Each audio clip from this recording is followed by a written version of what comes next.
What's going on today, guys? I'm your host Weaver Beats for BassGorilla.com. I'll be showing you guys some EQ basics and maybe some EQ advanced too if we have time. This will include what is an EQ, Ableton's EQ, EQ techniques. Alright, so what is an EQ? EQ is short for equalization, the alteration of a signal's frequency response. This can include boosting or dialing back frequencies. It's used in hardware as well as music and sound design, allowing you to bring out or hide certain frequencies within a sound. Bass too low? No problem, EQ. High is too high? No problem, EQ. Your friend too high?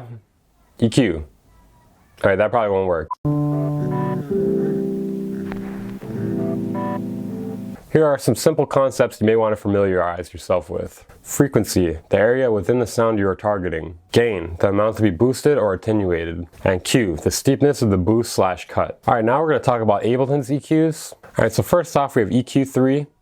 It's a 3-band equalizer designed similar to a DJ's mixer. I would say it's not really worth using unless you plan on using it to DJ. This EQ is not neutral sounding and it only has 3 bands, so it's probably not the EQ you're going to want to be using in Ableton. One good thing about EQ3 is it can be used as a low pass / high pass / band pass filter. A low pass filter is a filter that only lets the lows pass. And a high pass filter, you guessed it, only lets the highs pass.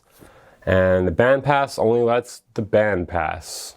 Wait, it only lets the middle pass. EQ8 is a fully parametric EQ that lets you filter as well. A parametric EQ is an EQ with complete control from the gain to the frequency and everything in between. This may sound like common sense nowadays, but EQs were not always like this, such as the graphic EQ, which is an equalizer that's broken up into bands. The one in this picture is 31 bands. If you really wanted to, and you put in the work, you could get a similar effect to the parametric EQ, but it won't be as accurate. Alright, now we're going to talk about a few common EQ techniques. These are the 2 most common ways to use an EQ. Subtractive EQ. That is subtracting frequencies from the sound. Whether they are problematic and building in a mix or they're clashing with another sound, you want to subtract these frequencies in order to make room for other frequencies. Very common in mixing music. Then we have additive EQ, which is boosting frequencies from a track. Usually to bring them out more in the mix or to make it shine more. Additive EQ can only boost frequencies and harmonics that are already there though. So you cannot add harmonics that did not exist originally. You're going to need a harmonic exciter for that. That's something we'll talk about later on. Alright, now I'll demonstrate how to use both in a song. So follow me over to Ableton.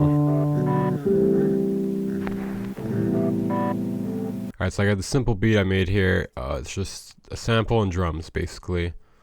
Let's listen to it.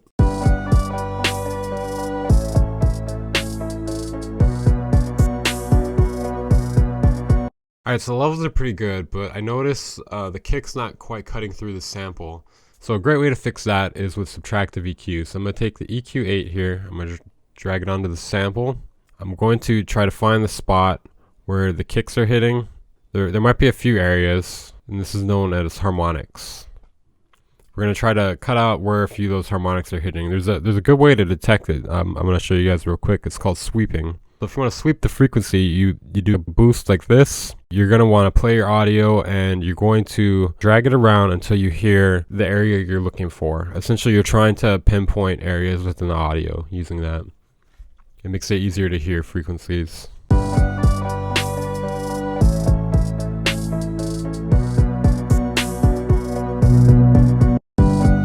going to sweep until I find where the clashing frequencies are. So sweep. I think there's one there. So basically I'm going to subtract it now and I'm going to narrow it up a little bit.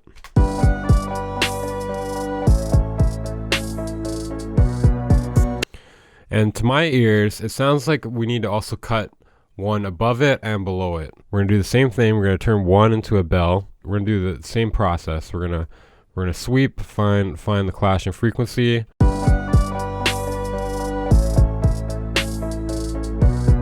That's actually pretty good right there. I don't think we need to do a third one. And then you could do the same thing with the snare too.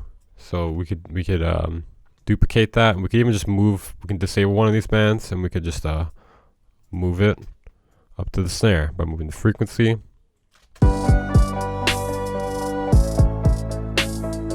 Should be about there. Then we can move back to scale a little bit.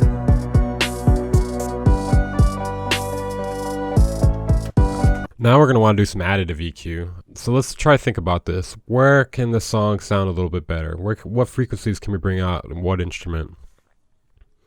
Let's listen real quick.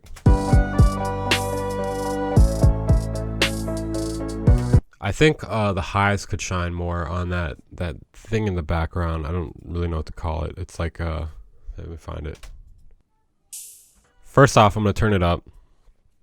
And then I'm also going to put an EQ 8 on it, because at the moment, to me, it's not really popping out.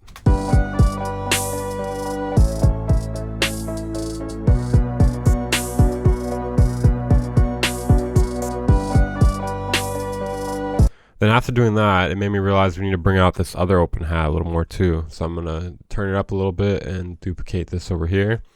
And that is some simple additive EQ to boost our highs on our hi-hats a little bit.